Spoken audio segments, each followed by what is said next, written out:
Good morning. FIBA sem 1 paper number 2 Sanskrit સાહિત્યનો ઇતિહાસ.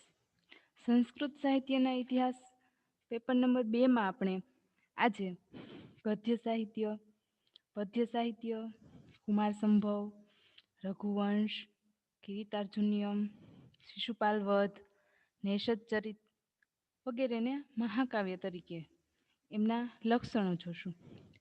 એના પછી અશ્વઘોષના મહાકાવ્યો, ઉર્મિ પ્રધાન કાવ્યો, ઐતિહાસિક કાવ્યો, જગન્નાથના 5 લહેરી કાવ્યો, હેમચંદ્રાચાર્યની કૃતિઓ તથા સંસ્કૃત કાવ્યના લક્ષણો જોઈશું. નાટ્ય સાહિત્યમાં આપણે સંસ્કૃત નાટકની ઉત્પત્તિ અને વિકાસ વિશે જોઈશું. તેના પછી ભાસના રૂપકો, જેમાં ભાસના નાટકો આવે છે. તે ઉપરાંત ભાસનું નાટ્યકાર તરીકેનું મૂલ્યાંકન. ત્યાર પછી કાલિદાસ, શુદ્રક, વિશાખદત્ત, ભટ્ટનારાયણ, ભવભૂતિ, હર્ષદેવ, રાજશેખર, જયદેવ, કૃષ્ણમિશ્ર વગેરે કવિઓના નાટકો પણ જોઈશું. તથા સંસ્કૃત નાટકની વિશેષતાઓ આવે છે. હવે સૌથી પહેલા આપણે ગદ્ય સાહિત્ય વિશે વાત કરીશું. તો સંસ્કૃત ગદ્ય. સંસ્કૃત અલંકાર શાસ્ત્રની દ્રષ્ટિએ ગદ્ય અને પદ્ય એક જ કવિતાના ભિન્ન ભિન્ન સ્વરૂપ છે. ગદ્ય એ કવિતાનું સાદું, સરળ અને સ્થૂળ, આડંબર રહિત, ગ્રામીણ અને મુક્ત સ્વરૂપ છે. જ્યારે પદ્ય છે એ અલંકારોથી શણગારાયેલું, ભપકાદાર, સૂક્ષ્મ અને બંધાયેલું સ્વરૂપ છે. ગદ્ય છે એ મૂળ પ્રકૃતિ છે, જ્યારે પદ્ય છે એ ગદ્યની વિશિષ્ટતાઓ, અલંકાર વગેરે સ્વીકારે છે ત્યારે તેનું પતન થાય છે. જ્યારે ગદ્યમાં સ્વાભાવિકતા છે તો પદ્યમાં કૃત્રિમતા છે. આમ ગદ્યમ કવિના નિકર્ષમ વદંતી, ગદ્ય કવિઓની કસોટી છે. વળી ગદ્યનેવ કાવ્ય કૌશલમ પૂર્ણતયા પરીક્ષ્યતે, ગદ્ય જ કાવ્ય કૌશલ્યની પૂર્ણ પરીક્ષા થઈ શકે છે એમ પણ કહેવાયું છે.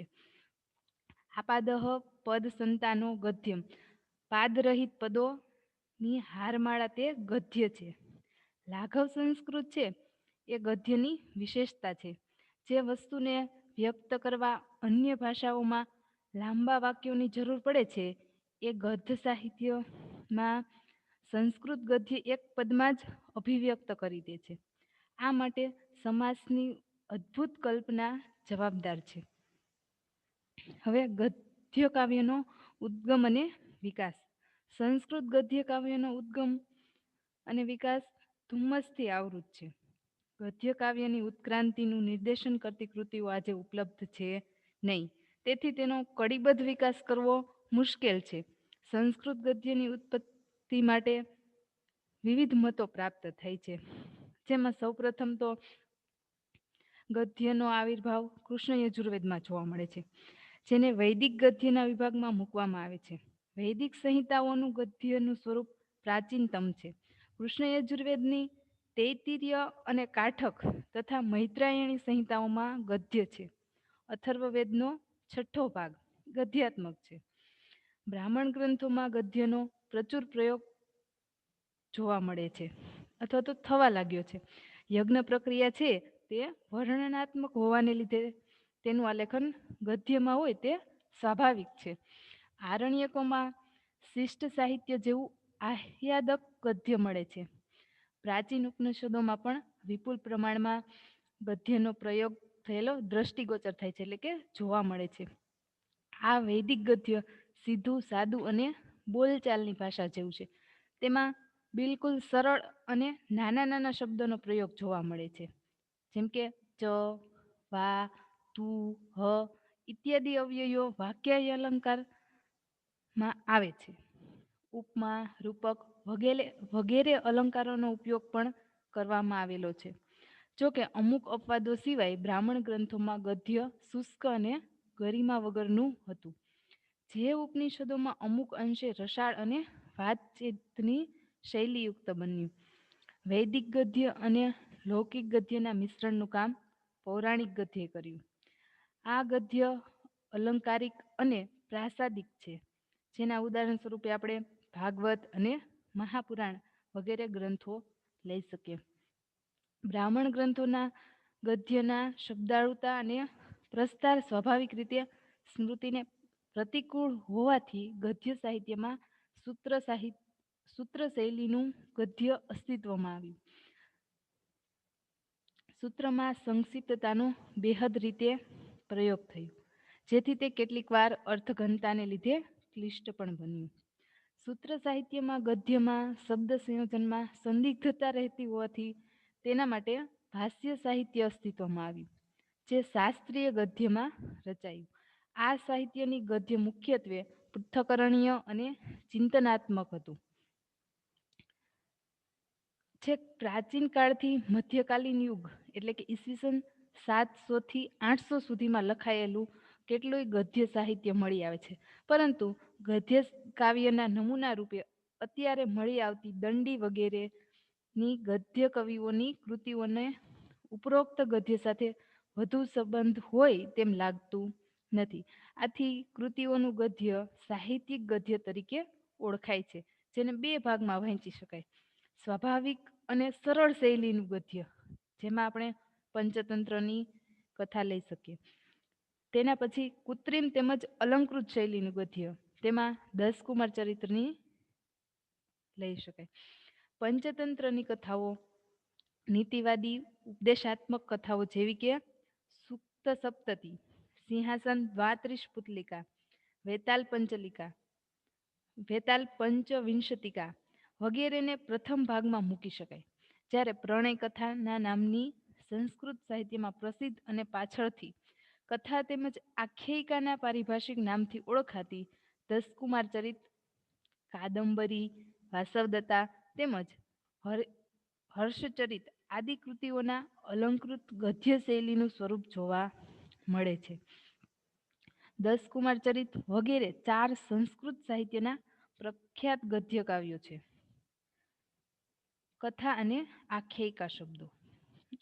ગદ્ય કાવ્યમાં ગદ્ય સાહિત્ય કે પ્રણય કથાના પારિભાષિક અર્થમાં અર્વાચીન વિભાગો છે, પણ આખ્યાન, આખ્યાયિકા, ઇતિહાસ વગેરેનો ઉલ્લેખ પ્રાચીન લેખકોએ કર્યો છે, જેમાંથી અંતે કથા અને આખ્યાયિકાના પ્રકારો સિદ્ધ થયા લાગે છે.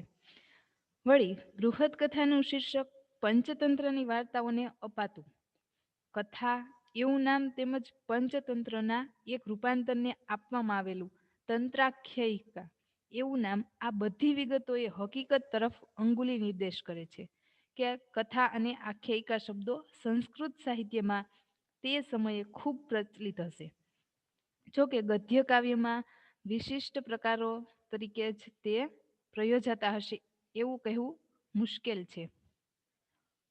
આ ઉપરાંત અન્ય ગદ્ય કૃતિઓ પણ એવી છે કે જેના કેવળ નામો જ પ્રાપ્ત છે, જેમ કે ભોજદેવે શૃંગાર પ્રકાશમાં વરરુચિની ચારુમતી નામની કૃતિનો નિર્દેશ કર્યો છે. આ રીતે શ્રીપાલિતે લખેલી તરંગવતી અને અભિનંદને લખેલી રામચરિત વિશે પણ જાણવા મળતું નથી.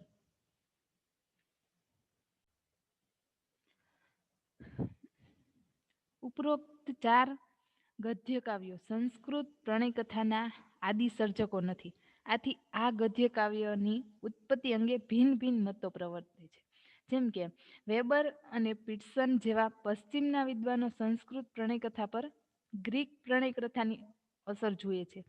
તેમના મત મુજબ ગ્રીક ગદ્ય કાવ્યમાં અમુક ચોક્કસ પ્રકારના વર્ણનો, વિચારો અને રસ વૈવિધ્ય છે, જે બાણની કૃતિઓમાં પણ છે.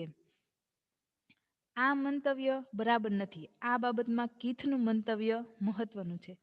તેઓ કહે છે કે ભારતની અને ગ્રીસની પ્રણયકથાઓ વચ્ચે સામ્ય છે, એ મહત્વનું છે, પરંતુ એ બંને વચ્ચે ચોક્કસ નોંધપાત્ર વૈષમ્ય પણ છે, અને એને લીધે બંને દેશોનું આ પ્રકારનું ગદ્ય ભિન્ન ભિન્ન સંસ્કૃત સાહિત્યમાં સ્વતંત્ર રીતે સર્જાયું એનો સ્પષ્ટ ખ્યાલ આવે છે. તેના પછી બીજો મત પ્રવર્તે છે. સંસ્કૃત પ્રાણી કથાઓમાં ગદ્ય કાવ્યનું મૂળ જોવાનો પ્રયત્ન થાય છે, જે બરાબર નથી. કેમ કે આ પ્રાણી કથાઓનું સ્વરૂપ, વિષય, ઉદ્દેશ વગેરે બાબતોમાં ગદ્ય કાવ્યથી તદ્દન જુદી પડે છે. તેના પછી બૃહદ કથા પરથી ગદ્ય સ્વામીઓએ પોતાની કૃતિ માટે પ્રેરણા લીધી છે એવું લાગે છે. જો કે સંસ્કૃત ગદ્ય કાવ્યના પુરોગામી તરીકેનું પૂર્ણ પ્રતિનિધિત્વ તે ધરાવતી નથી. કેમ કે બૃહદ કથા અને ગદ્ય કાવ્યોની શૈલી અને વિભાવનામાં મૂળ તફાવત છે.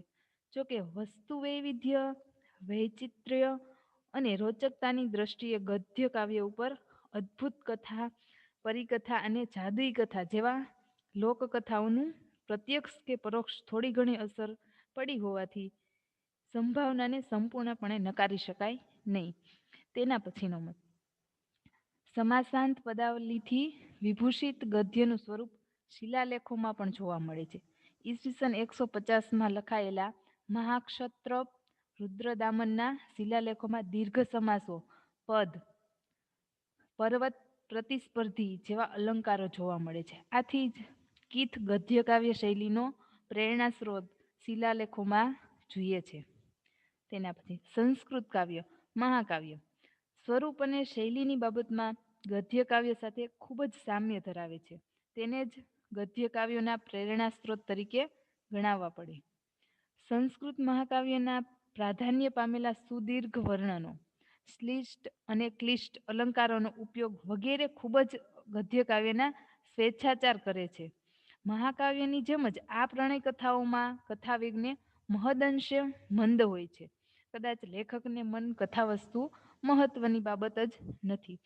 વળી સંસ્કૃત અલંકાર શાસ્ત્રીઓ અને કથા લોકકથાઓની કાવ્યના એક જ પ્રકાર તરીકે ચર્ચા કરતા નથી, જ્યારે ગદ્ય કાવ્ય કે પ્રણય કથાની કાવ્યના એક જ પ્રકાર તરીકે ચર્ચા કરે.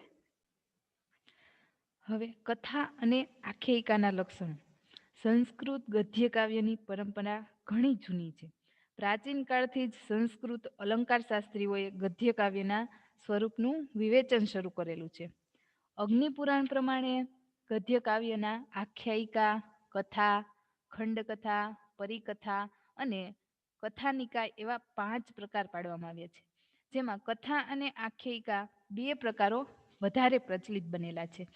આ બંનેના લક્ષણો ભામહ, દંડી, રુદ્રટ, આનંદવર્ધન, અભિનવગુપ્ત, વિશ્વનાથ ઇત્યાદિ અનેક અલંકારિકોએ આપ્યા છે. હવે આપણે લક્ષણો જોઈશું. તો કથાનું કથાનક છે એ કવિ કલ્પિત હોય છે, જ્યારે આખ્યાયિકા છે એ ઉપલબ્ધ વૃત્તાંતને આધારે અથવા તો પ્રણાલીગત કે ઐતિહાસિક કથાનક ઉપર આધારિત હોય છે. સામાન્ય રીતે કથા સળંગ હોય છે, એમાં કોઈ ભાગ કે પ્રકરણ હોતા નથી, અને જો ક્યારેક હોય તો તે લંબકના નામે ઓળખાય છે. આખ્યાયિકા ઉચ્છ્વાસના નામના પ્રકરણોમાં વિભાજિત હોય છે. સામાન્યતયા કથામાં વક્ત્ર અને અપરવક્ત્ર છંદના શ્લોકો આવતા નથી. ક્યારેક આર્ય છંદના શ્લોકો આવે છે. વિશ્વનાથના મત પ્રમાણે તો ક્યારેક આર્ય અને ક્યારેક વક્ત્ર તથા અપરવક્ત્ર છંદના શ્લોકો કથામાં આવી શકે છે. જ્યારે આખ્યાયિકામાં વક્ત્ર અને અપરવક્ત્ર છંદના શ્લોકો હોય છે. ભામહના મતાનુસાર કથામાં નાયક સ્વમુખે પોતાનો વૃત્તાંત જણાવતો નથી. અન્ય કોઈ પાત્ર દ્વારા નાયકના ચરિત્રને વર્ણવવામાં આવે છે. આખ્યાયિકામાં નાયક પોતે જ વક્તા હોય છે. જોકે પાછળના અલંકારિકોએ કહ્યું છે કે કથામાં પણ નાયક પોતે વક્તા હોઈ શકે. 5મું લક્ષણ, કથાનું ખેડાણ સંસ્કૃત અથવા અપભ્રંશ ભાષામાં થયું હોય છે, જ્યારે આખ્યાયિકા સંસ્કૃતમાં જ રચાયેલી હોવી જોઈએ. એના પછીનું લક્ષણ, ભામહના મત પ્રમાણે કથા કન્યાહરણ, સંગ્રામ, વિરહ વર્ણન કે નાયકના વિજયની પ્રશંસાને નિરૂપતા વર્ણનોથી યુક્ત હોય છે. પરંતુ અગ્નિપુરાણના અભિપ્રાય પ્રમાણે કથામાં ઉપરયુક્ત વિષયોને લગતા વર્ણનો હોતા નથી, જ્યારે આખ્યાયિકામાં જ કન્યાહરણ વગેરેના વર્ણનો હોવા આવશ્યક છે. પ્રસ્તુત બંને મતો ચકાસતા ભામહનો મત વધુ યથાર્થ લાગે છે, કારણ કે કથાની રચના કવિના મનોજગતમાંથી થઈ હોય છે. કવિની સ્વેરલીલા કથામાં ચોમેર પ્રસરેલી હોય એ અત્યંત સ્વાભાવિક છે, જ્યારે આખ્યાયિકાનું તો આધારબિંદુ જ યથાર્થ સત્ય વસ્તુ યા ઐતિહાસિક બનાવોના નિરૂપણમાં રહેલું હોય છે. આ હકીકત કવિની મર્યાદા બની રહે છે. 7મું લક્ષણ, કથાનો પ્રારંભ ઈષ્ટ દેવતાની સ્તુતિ કરતા મંગલ શ્લોકથી થાય છે. પરવર્તી વિવેચકો મુજબ આખ્યાયિકાનો પ્રારંભ પણ મંગલ શ્લોકથી થાય છે. આખ્યાયિકામાં પ્રથમ પ્રકરણને બાદ કરતા અન્ય પ્રકરણોમાં આરંભમાં ભાવિ કથાનકનું સૂચન કરતા આર્ય છંદમાં ગ્રથિત 2 શ્લોકો આવે છે. કથામાં તે શ્લોકો આવતા નથી. વિશ્વનાથના મત પ્રમાણે કથાના પ્રારંભમાં દુર્જન નિંદા અને સ્વજન પ્રશંસાના શ્લોકો હોવા જોઈએ, જ્યારે આખ્યાયિકામાં આવો આગ્રહ રાખવામાં આવતો નથી. તે સંભવ છે કે વિશ્વનાથનું આ મંતવ્ય કાદંબરી અને હર્ષચરિતના આધારે ઘડાયેલું હશે. તેના પછીનું લક્ષણ, આખ્યાયિકાની શરૂઆતમાં કવિ પોતાના સમકાલીન અથવા તો પૂર્વવર્તી સુપ્રસિદ્ધ અને પ્રતિભાસંપન્ન કવિઓની પ્રશસ્તિ કરે છે, જ્યારે કથામાં તે આવતી નથી. કથાના આરંભમાં કવિ પોતાના વંશનું વર્ણન શ્લોકોમાં અત્યંત સંક્ષિપ્તમાં કરે છે, જ્યારે આખ્યાયિકાના પ્રારંભમાં કવિ પોતાના વંશનું ગદ્ય દ્વારા વિસ્તારપૂર્વક વર્ણન કરે છે. એના પછીનું લક્ષણ, 12મું, કથામાં મુખ્ય કથાનકને પુષ્ટ કરતી આવાંતર કથાઓનું રચના કરવામાં આવે છે, જ્યારે આખ્યાયિકામાં તેનો અભાવ હોય છે. 13મું લક્ષણ, સામાન્ય રીતે કથા અને આખ્યાયિકાની શૈલી સૂક્ષ્મ ચર્ચા કોઈ સંસ્કૃત અલંકારિકે કરી નથી, પરંતુ આનંદવર્ધન અને અભિનવગુપ્તના મત પ્રમાણે કથામાં વર્ણન પ્રાચુર્ય અને દીર્ઘ સમાસયુક્ત લાંબા વાક્યો હોવા જોઈએ અને આખ્યાયિકામાં ટૂંકા અને મધ્યમ સમાસવાળા વાક્યો હોવા જોઈએ. આમ અલંકારિક ગ્રંથો કથા અને આખ્યાયિકાના ભેદનું વિસ્તારપૂર્વક વર્ણન કરવામાં આવેલું છે. કાદંબરી કથા તરીકે અને હર્ષચરિત આખ્યાયિકા તરીકે તેમના પ્રત્યક્ષ પુરાવા પૂરા પાડે છે. આથી કથા અને આખ્યાયિકાના આકારો પરસ્પર ભિન્ન છે એ મત ખૂબ ગ્રાહ્ય છે. જોકે દંડીના 10 કુમાર ચરિતમાં આ બેમાંથી એકેયના લક્ષણો સંપૂર્ણપણે પ્રાપ્ત થતા નથી અને કીથ પણ આ અપવાદરૂપ દંડીના મતને પ્રાધાન્ય આપતા કહે છે કે ધ ડેસ્ટિનેશન બિટવીન આખ્યાયિકા એન્ડ કથા is presented to us in a puzzling confusion. પરંતુ કીથના આ મત પ્રમાણે સંમત થઈ શકાય એમ નથી, છતાંય દંડીનો મત વિચારણીય તો છે. હવે 10 કુમાર ચરિત. 10 કુમાર ચરિતનું સાહિત્ય સ્વરૂપ. દંડીએ પોતાના અલંકાર ગ્રંથ કાવ્યાદર્શમાં સાહિત્યના ગદ્ય પદ્યમય પ્રકારોની ચર્ચા કરી છે અને ત્યાં કથા અને આખ્યાયિકાના લક્ષણોમાં કોઈ અભ્યાંતર ભેદ નથી, માત્ર બાહ્ય અને ઉપલક તફાવત છે એમ દર્શાવ્યું છે. અર્થાત કથા અને આખ્યાયિકા ખરેખર એક જ પ્રકારના ગદ્ય કાવ્યના 2 નામો છે. કથા ચ આખ્યાયિકા જાતિ સંજ્ઞા દ્વિયાંકિતાઃ તેમજ આપાદઃ પદ સંતાનો ગદ્યમાખ્યાયિકા કથા ઇતિ તસ્ય પ્રભેદો દ્વો. અર્થાત જે શબ્દ રચના શ્લોકોના પાદની અંદર આવતી નથી તેને ગદ્ય કહેવામાં આવે છે. તેના કથા અને આખ્યાયિકા એવા 2 ભેદ પાડવામાં આવે છે. દંડીના મંતવ્ય પ્રમાણે તેના ગદ્ય કાવ્ય 10 કુમાર ચરિતમાં પણ માત્ર કથા કે માત્ર આખ્યાયિકાના લક્ષણો જોવા મળતા નથી, પરંતુ કેટલાક કથાના અને કેટલાક આખ્યાયિકાના લક્ષણો જોવા મળે છે. આથી તેને પારિભાષિક અર્થમાં કથા કે આખ્યાયિકા તરીકે ઓળખાવી શકાય નહીં. જોકે પરંપરા તેને આખ્યાયિકા તરીકે ઓળખાવે છે. 10 કુમાર ચરિતનું કથાવસ્તુ કવિએ પોતે કલ્પેલું છે. તેમાં આર્યા છંદનો પ્રયોગ થયો છે. એક કથાને પુષ્ટિ આપવા માટે છઠ્ઠા ઉચ્છ્વાસમાં ધૂમિની, ગોમિની વગેરેની આવાંતર કથાઓ આપવામાં આવી છે. વળી ક્યારેક દીર્ઘ સમાસવાળા વર્ણનો પણ જોવા મળે છે. આ લક્ષણોને કારણે તેને કથા કહી શકાય. બીજી બાજુ 10 કુમાર ચરિતમાં વિભાગ પાડેલા છે, જેને ઉચ્છ્વાસ કહેવામાં આવે છે. તેનું વૃત્તાંત કુમારો, નાયકો પોતે જ કહે છે. તેમાં મોટા ભાગે ટૂંકા અને મધ્યમ સમાસોવાળા વાક્યો પ્રયોજાયેલા છે. આ લક્ષણો તેને આખ્યાયિકા તરીકે ઓળખાવે છે. 10 કુમાર ચરિતની શરૂઆતનો કેટલોક ભાગ ઉપલબ્ધ છે નહીં. આથી તેમાં દુર્જન નિંદા અને સ્વજન પ્રશંસા હશે કે સુપ્રસિદ્ધ કવિઓની પ્રશસ્તિ, તેમાં કવિવંશનું વર્ણન હશે, તો સંક્ષિપ્ત હશે કે વિસ્તૃત હશે એવું બધું કહેવું મુશ્કેલ છે. આમ કથા, આખ્યાયિકા બંનેના લક્ષણો આ કૃતિમાં પ્રાપ્ત થઈ છે. આથી આપણે કહેવું જ પડશે કે દંડીએ પોતાના મતને સમર્થન આપવા માટે કથા અને આખ્યાયિકા બંનેના લક્ષણોવાળો ગદ્ય પ્રબંધ તૈયાર કર્યો છે. કથા અને આખ્યાયિકા ઘણા સમયથી પ્રચલિત ભેદોને નહીં સ્વીકારીને પોતાનો નવો મત રજૂ કરવા માટે દંડી સમક્ષ કયા કારણો હતા તે આજે જાણી શકાતું નથી. કદાચ તેના સમયમાં એવી કૃતિઓ હશે એમાં કથા અને આખ્યાયિકાના ભેદો સ્પષ્ટ રીતે જાણવામાં નહીં આવ્યા હોય. તેથી કાળાંતરે તે કૃતિઓનો નાશ થયો હોય, જેથી આજે તે પ્રાપ્ત થતી નથી.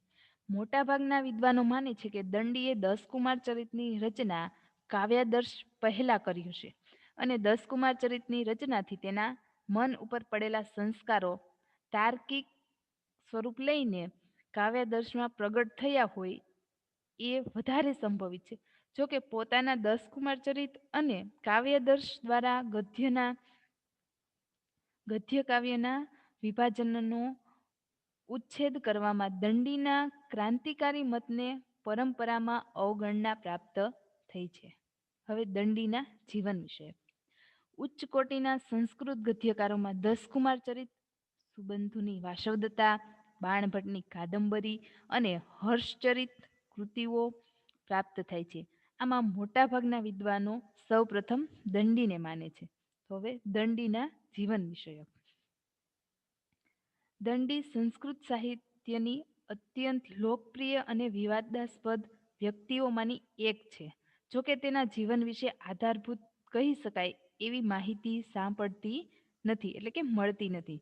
દંડીના જીવનની આસપાસ અનેક દંતકથાઓ પણ ગૂંચવાય છે. આમ એના જીવન વિશેની માહિતી અંગે વિદ્વાનોએ અનેક તર્ક વિતર્કો કર્યા છે. દંડી દંડી એટલે દંડધારી. એમ નામ પરથી તે સંન્યાસી હશે એવું વિલ્સન જેવા વિદ્વાન માને છે. જોકે 10 કુમાર ચરિતના શૃંગારિક વર્ણનો અને દંડીના રાજ્યાશ્રયની કથા આ મતને સમર્થન આપતી નથી. પ્રોફેસર અગાશેના મતે સંસ્કૃત સાહિત્યમાં 3 દંડી છે. કવિ દંડી પહેલા, બીજા કાવ્યાદર્શના લેખક આચાર્ય દંડી અને ત્રીજા 10 કુમાર ચરિતના કરતા દંડી. આચાર્ય દંડીએ પોતાના કાવ્યાદર્શમાં જે નિયમ રચ્યા છે તેનું પાલન 10 કુમાર ચરિતમાં થતું જોવા મળતું નથી. આથી બંનેના કર્તાઓ ભિન્ન છે એવા નબળા તર્ક ઉપર એક જુદા દંડીની કલ્પના કરી છે. જોકે મહદઅંશે આ મત વિદ્વાન માન્ય નથી. 10 કુમાર ચરિતની રચના દંડીએ યુવાન અવસ્થામાં કરી હશે અને પાછળથી પરિણીત પ્રજ્ઞાવસ્થામાં કાવ્યાદર્શની રચના કરી હશે. ઈસવીસન 1924માં મળી આવેલા અવંતી સુંદરી કથા નામના ગ્રંથને M.R. કવિએ દંડીના નામે પ્રકાશિત કર્યો છે. તેના આરંભમાં આવતા પદ્યાત્મક અવંતી સુંદરી કથાસારમાં દંડીના જીવન વિશે કેટલીક વિગતો પ્રાપ્ત થાય છે. તે મુજબ દંડી કૌશિક ગોત્રના બ્રાહ્મણ હતા. તેમના પૂર્વજો મૂળ ગુજરાતના આનંદપુર, અત્યારનું વડનગર છે ત્યાંના વતની હતા. પાછળથી તેઓને વરાડ એટલે કે નાસિક પ્રદેશમાં આવેલા અચલપુરમાં સ્થળાંતર કર્યું.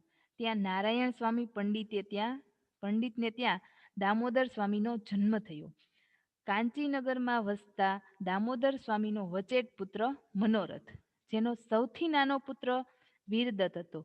તેની પત્ની ગૌરીથી કેટલીક પુત્રીઓ અને પછી પુત્ર દંડીનો જન્મ થયો. ઘણી પુત્રી પછીનો પુત્ર હોવાથી કુટુંબનો તે આધારસ્તંભ બન્યો હોવાથી કદાચ તેમનું નામ દંડી પડ્યું હશે. પિતાને તેણે ગુમાવ્યા. તે દરમિયાન કાંચી નગરી પર ચાલુક્ય રાજાનું આક્રમણ થયું અને બીજા નગરજનો સાથે દંડીએ પણ નગર ત્યજી દીધું. કાંચી છોડ્યા પછી તે અનેક સ્થળોએ રખડ્યા અને જ્ઞાન સંપાદન કર્યું.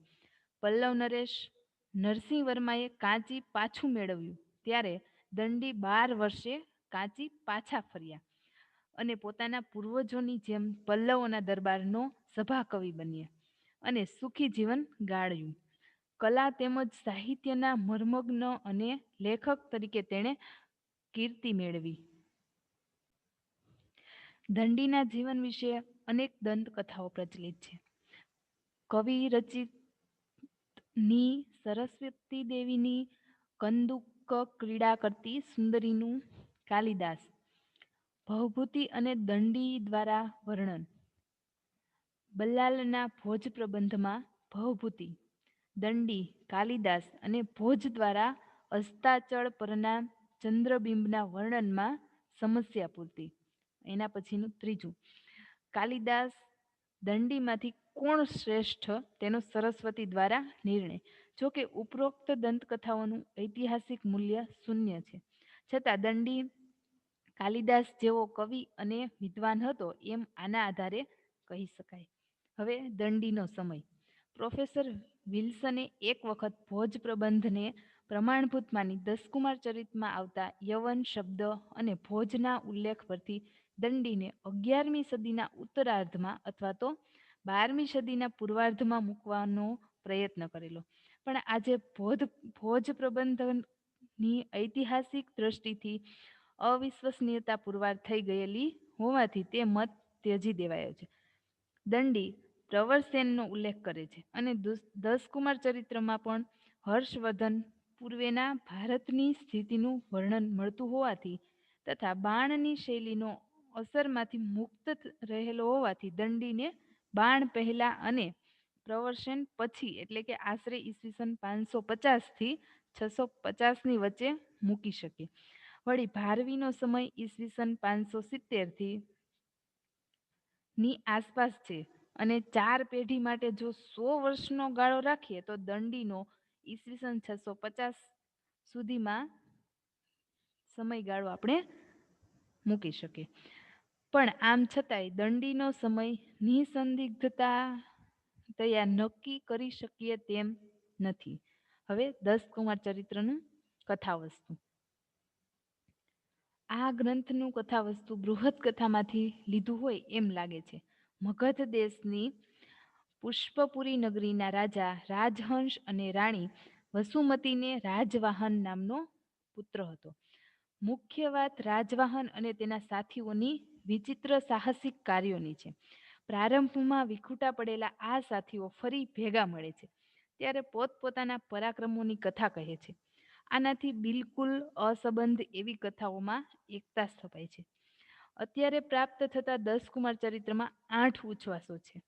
તેની શરૂઆત અચાનક વાર્તાની વચ્ચેથી થાય છે અને તેનો અંત પણ અધૂરો છે. આથી દસકુમાર ચરિત એટલે કે 10 કુમાર શીર્ષકને પૂરું કરવા માટે પૂર્વ પીઠિકા અને ઉત્તર પીઠિકાના ભાગો પાછળથી ઉમેરવામાં આવ્યા છે અને એ રીતે કૃતિને સંપૂર્ણ કરી છે. જોકે ભાષા શૈલી દંડીની નથી, તેથી એ ઉભરાયેલા ભાગો દંડીએ લખ્યા નથી એમ લાગે છે. દસકુમાર ચરિત્રના 3 વિભાગ છે. પેલું પૂર્વ પીઠિકા, જેમાં કુમારોત્પત્તિ, દ્વિજોત્પત્તિ, સોમદત્ત ચરિત, પુષ્પોદ્ભવ ચરિત અને અવંતી સુંદરી પરિણય આ 5 ઉચ્છ્વાસ છે. જ્યારે દસકુમાર ચરિત, જેમાં રાજવાહન ચરિત, અપહાર વર્મા, ઉપહાર વર્મા, અર્થપાલ, પ્રમતિ, મિત્રગુપ્ત, મંત્રગુપ્ત, વિસ્તૃત ચરિત એમ 8 ઉચ્છ્વાસ છે. જ્યારે ઉત્તર પીઠિકા જેમાં વિસ્તૃત ચરિત પૂર્ણ થાય છે અને બધા કુમારો પુષ્પપુરી આવે છે, પોતાના પરાક્રમો કહે છે અને પોતપોતાના રાજ્યમાં જાય છે.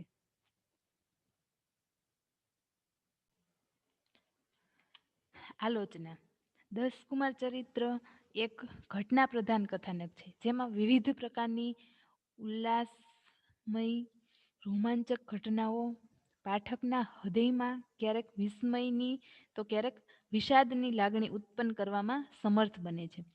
દંડી ક્યારેક પાઠકોને ભયાનક આરણ્યકોમાં હિંસક પશુઓના ચિત્કાર અને ગર્જના સંભળાવી વ્યગ્ર કરી દે છે, તો ક્યારેક સમુદ્ર વચ્ચે વહાણ તૂટી જતા તેને પાણીમાં એકાદ લાકડા સાથે તરતો રાખે છે.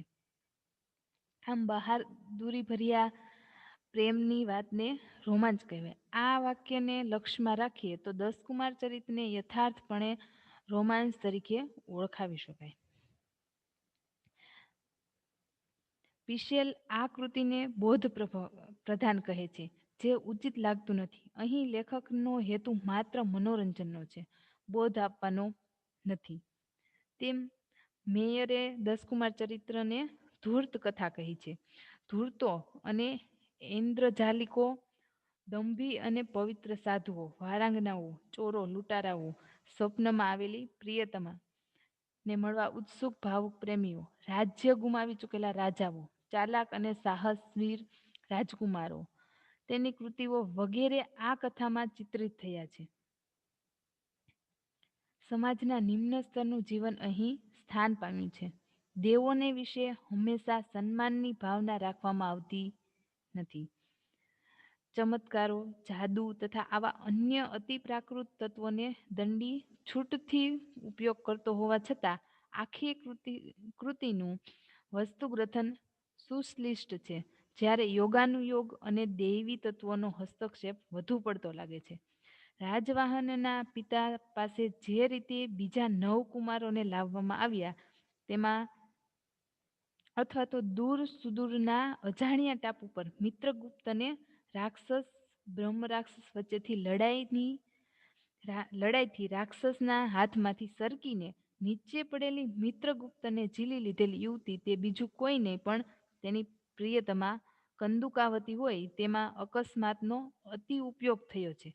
રાજવાહનની શોધમાં જતા કુમારો છૂટા પડે છે અને જે રીતે એકત્રિત થાય છે તે હકીકત લેખકની વસ્તુગ્રથન પરત્વેની જાગૃતિ સૂચવે છે. આમ પ્રસંગોનું સમૃદ્ધ વૈવિધ્ય આપણા વાર્તા રસને પોષે છે. વાર્તામાં ક્યારેક રહસ્યનું ઉદ્ઘાટન અંતે કરીને લેખક આપણું કુતૂહલ જાળવી રાખે છે. મરીચી ઋષિ પોતાના પતનની વાત કહેતા હોવા છતાં ત્રીજા પુરુષમાં આખી વાત કહીને છેલ્લે એ ઋષિ બીજો કોઈ નહીં પણ હું એમ કહીને તે રહસ્યનું ઉદ્ઘાટન કરે છે. આમ મુખ્ય પાત્રો સિવાય ગૌણ પાત્રોનો પણ દંડી વ્યક્તિમત્તા અર્પે છે. તેની પાત્ર સૃષ્ટિ વાસ્તવિકતા જીવંત અને વૈવિધ્યભરી છે. સંસ્કૃત સાહિત્યમાં બહુ ઓછા કવિઓની આટલી વિવિધતાભરી પાત્ર સૃષ્ટિ હોય છે. તેમજ લેખક પાસે કલાકારને ઝાઝે તેવું તાટસ્થ્ય હોવાથી જગતને સમજવાની સહાનુભૂતિભરી દ્રષ્ટિ હોવાથી સંસ્કૃત સાહિત્યમાં ક્વચિત જોવા મળે તેવું તેમજ આધુનિક રુચિને વધુ અનુકૂળ આવે તેવું હાસ્ય લેખન નિષ્પન્ન કરે છે. તત્કાલીન સમાજમાં પ્રચલિત વહેમો રિવાજો વગેરેને અત્યામુક્તિનું સ્વરૂપ આપીને લેખક તેની હાંસી ઉડાવે છે. હવે આપણે દંડીની ગદ્ય શૈલીની વાત કરીશું. દંડીની શૈલી સાદી, સુબોધ અને હૃદયગમ છે. તે વૈદર્ભી રીતિનો પ્રયોગ કરે છે. સંસ્કૃત ગદ્ય અંતિમવાદી રહ્યું છે. કાં તો સ્વલ્પાક્ષરી સૂત્રશૈલી અથવા તો ભાવાભિનવેશને અનુરૂપ એવી સીધી સાદી પંચતંત્રીય શૈલી તે અપનાવે છે, અથવા તો પ્રત્યક્ષર, શ્લેષમય, પ્રપંચયુક્ત કે દીર્ઘ વાક્યાવલીઓ અને સમાસોથી લદાઈ ગયેલી શૈલીનો સ્વીકાર કરે છે. શૈલી અલંકારો અને સમાસોના ભારથી બદલાતી નથી. દંડીનો પદલાલિત્યમ કહીને પરંપરાએ દંડીની લલિત અને મધુર શબ્દોની પસંદગીની સૂઝને બિરદાવી છે, જેમાં તે કાલિદાસની બરાબરી કરી શકે તેમ છે. અયુગ્મ શરઃ શરશયને શાયયિષ્યતિ અસત્યેન અસ્ય નાસ્ય સંસૃજ્યતે ઇત્યાદિ અનેક ઉદાહરણો દસકુમાર ચરિત્રમાં પ્રાપ્ત થાય છે. ઉત્પ્રેક્ષા, રૂપક, ઉપમા, વ્યતિરેક જેવા અર્થાલંકાર અને અનુપ્રાસ, યમક જેવા શબ્દાલંકારો દંડીએ છૂટથી પ્રયોજ્યા છે. ગ્રંથના નિર્વહણમાં દંડીની વિવેચન શક્તિનો ઉત્તમ વિનિયોગ થયો છે. તે પોતાનો સૂર વસ્તુ પ્રમાણે બદલે છે. ઉચ્છ્વાસ 2 અને 5ના શોક ઘેરા વાતાવરણમાં તે સહેલાઈથી સરી શકે તેમ છે. તેનું ભાષા પ્રભુત્વ પ્રશંસનીય હોવા છતાં તેના ગદ્યે વસ્તુ અને રીતિ વચ્ચે સમતુલા જાળવી રાખી છે. કેટલાક અલ્પ પરિચિત શબ્દોને બાદ કરતા શબ્દકોશની મદદ સિવાય તેની કૃતિને આસ્વાદી શકાય છે. વર્ણનો ટાંગવા માટેના ખીલા તરીકે દંડીએ વસ્તુનો ઉપયોગ કર્યો નથી, તે સંસ્કૃત સાહિત્યની એક સુખદ ઘટના છે. દંડી વર્ણનમાં વૈવિધ્ય લાવે છે. સુક્તા સુંદરીનું 2 વાર વર્ણન કરે છે.